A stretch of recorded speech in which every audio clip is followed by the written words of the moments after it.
என்ன சொந்தம் யாருக்கும் தோணல, வாய் திறந்து சொல்ல வந்த வார்த்தை வரல.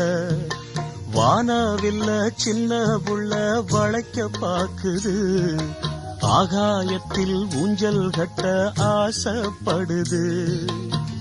சீரகொன்னு முளைக்கும் முன்னே பறக்குது பட்டாம்பூச்சி, காமதேவன் ராஜாங்கத்தில் இது ஒரு கண்ணாமூச்சி.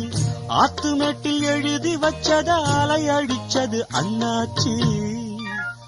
சம்சாரம் அது மின்சாரம், சம்சாரம் அது மின்சாரம்.